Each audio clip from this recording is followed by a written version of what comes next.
Hey y'all, it's Susie. Welcome back to the channel. If you're new here, hi, hello. I hope you all have had a wonderful day, evening, night, morning, afternoon, whenever y'all are watching this. If you're watching this, thank you so much for being here. I know we're past Halloween, but I wanted to do a Colorado Legends and Ghost Stories to tell your kids. And I will be reading it off of here. I had it printed off. Ghost stories are great for those quiet moments around a campfire, passing the time on a long drive through the mountains, or learning more about the fascinating and mysterious world we live in.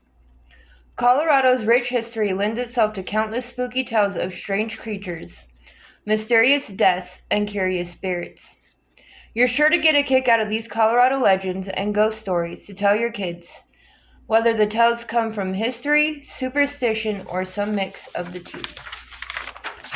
First up, we have the Graves of Cheeseman Park.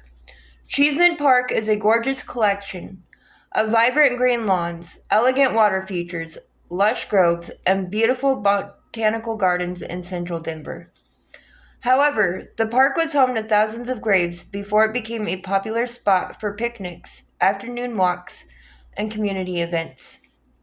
Known as Mount Prospect Cemetery in the late 1800s, the area was one of the most popular burial spots throughout Denver's early history. However, the graveyard became an eyesore, and the city decided to transform it into a park as the city grew. The only problem was that they had to move the graves. The city hired an undertaker to dig up the graves and relocate the bodies to make the process faster. They chose E.P. McGovern for the job and told him they would pay him for every coffin he moved. Sensing a loophole, McGovern began dismembering bodies to fill more coffins and earn more money. The city eventually found out and fired him, but they never hired anyone else to move the remaining graves. Instead, they just began leveling the area in preparation for the park build. The result is a gorgeous park near downtown Denver with a couple thousand bodies still buried beneath it. Number 2. The Ghost of the Colorado Grande Casino. The Colorado Grande Casino and Hotel is a charming historic building nestled in the town of Cripple Creek. Cripple Creek has its own fascinating history. It was one of the richest gold camps of its time, seeing thousands of prospectors, 500 mines, and $11.2 billion in gold between 1890 and 1910. It was also home to violent miners' strikes that led to a drastic and sudden downfall in gold production. The population dwindled until only 600 residents remained in 1990. Cripple Creek legalized gambling to avoid becoming a complete ghost town. The Colorado Grande Casino and Hotel opened in 1991 within the historic Fairley Bros and Lampman building. The three-story structure has been a part of Cripple Creek throughout its history, bearing witness to the town's glittering highs and bloody lows. Maybe that's why ghosts are said to wander the casino's rooms to this day. The tales of spirits and specters roaming the casino are countless, as this destination is one of the most haunted locations in the country. Maggie, a red-haired Irish woman who enjoys spending her time at the slot machines late at night with a maple spirit by her side, is one of the most notable ghosts. You might also run into Lily, a young spirit who loves purple balloons, if you stay the night. Leave her a different color balloon, and she'll pop it. Leave her a purple one, though, and she'll happily carry it around the casino. Number 3. The legendary Silver Hills. Buckskin Joe, officially founded as Lorette, Colorado, in 1860, is one of the many extinct gold mining towns in the Centennial State. Like most mining towns, it saw plenty of ups and downs through the years. Though it made nearly $16 million in gold between 1859 and 1866, it also faced plenty of hardship, especially in the winter of 1861. During that time, a smallpox epidemic wiped out many of the miners and their families.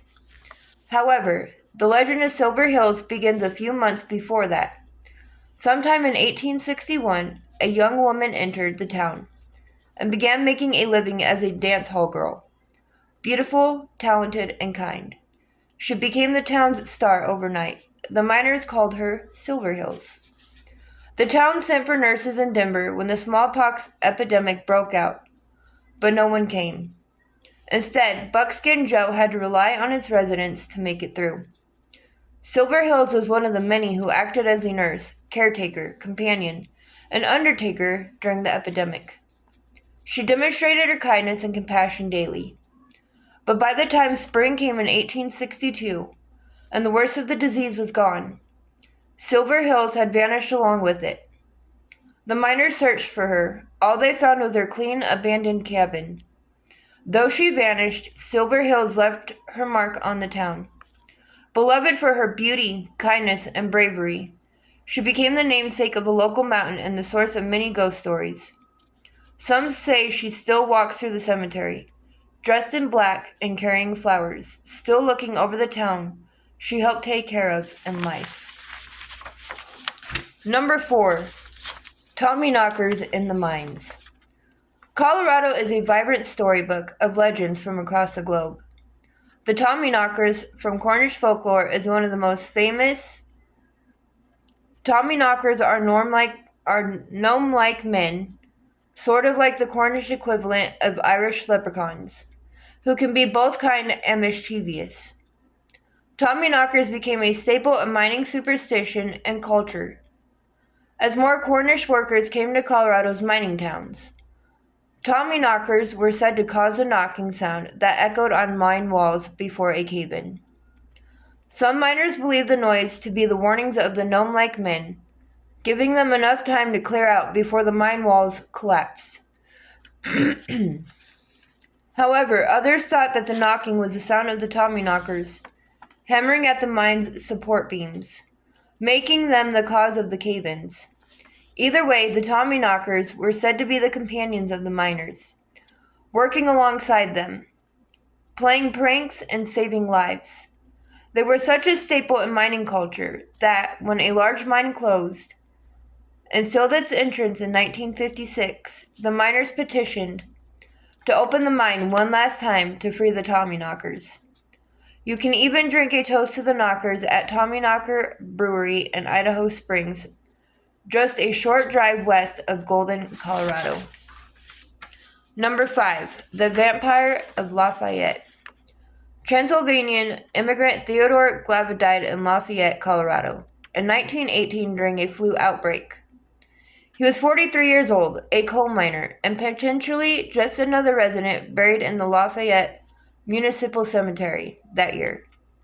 According to locals, though, he was also eerily tall and thin, had dark hair and long, sharp fingernails, wore a trench coat around town, and had a taste for human blood. Local legend says that, in true vampiric fashion, Glava was killed via a stake in his heart. Even more mysterious, a tree grew from the stake after he was buried.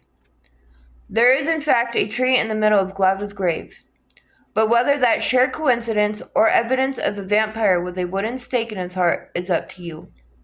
Either way, locals have a habit of sprinkling salt around Glava's headstone to keep evil spirits contained, just in case. We've only scratched the surface of Colorado's haunted hotels, mines, and more. Explore more of the Colorado legends and ghost stories to tell your kids when you visit the Centennial State today. While you're here, add Yo Colorado to your initiatory and shop our stylish range of kids' trucker hats and other fun Colorado apparel. That being said, that is the end of this video. Thank you so much for being here. I hope you all have a great rest of your day, morning, afternoon, evening, night, whenever y'all are watching this. And again, if y'all watch this, thank you so much for being here. And I will see you all in my next video. Bye, guys.